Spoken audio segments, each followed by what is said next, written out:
Hi, this is Brandon from BnR Tackle, and today we're going to show you how to rig up for bobber dogging for winter steelhead.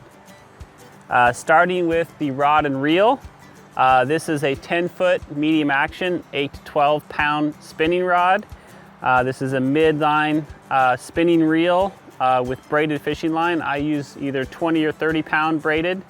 Braided is nice for float fishing. It floats well and it mends very effectively.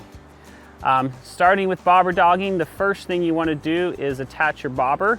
So here I have the BnR Tackle bobber dogging pack.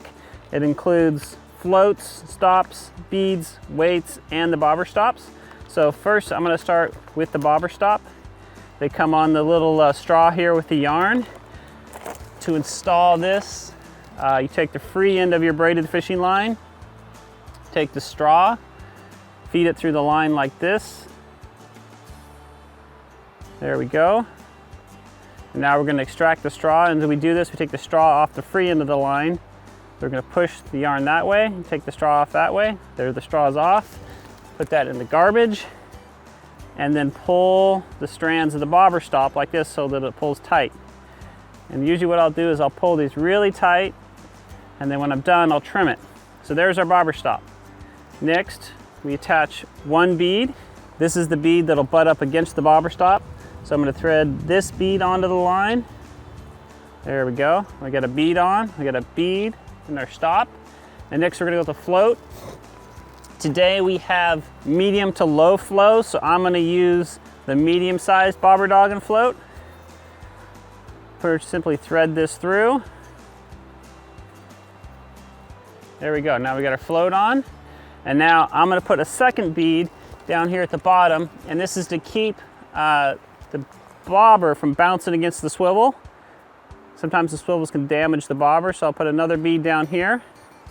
So now we have bobber stop, bead, bobber, bead, and now we're going to attach a swivel. And the swivels also come in the package in this handy little bag you see here. So braided line requires a very specific knot. So you take this loop, pass it through the eyelet of the swivel, an overhand knot through here, and then pass the swivel through the knot.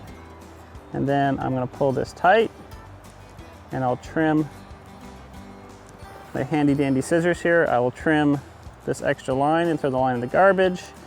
And then also I'm going to trim the bobber stop at this time. Well, I'll trim this at about 1/2 inch either side. So we can still pull it tighter if I need to tighten it up. And for my leader, I'm going to tie a single bead rig on.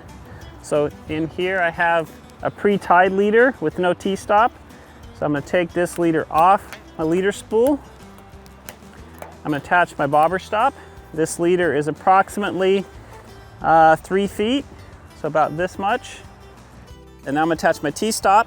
They come on this fancy little ring you see here, and these are the large sized bobber stops. There's an open little eyelet here. I'm going to thread the line right through the little eyelet. I'm going to slide the stop off the wire onto the leader, just like that. And there, now the stop is on the leader. I'm going to pull the stop down to approximately 2 to 3 fingers width away from the hook. So approximately right there. And now I need to select my bead to attach. Today I'm going to go with a creamsicle 14mm bead. The color you see right here. There's a little tiny hole in the bead. I'm going to thread the line through that little hole. Thread the bead onto the leader.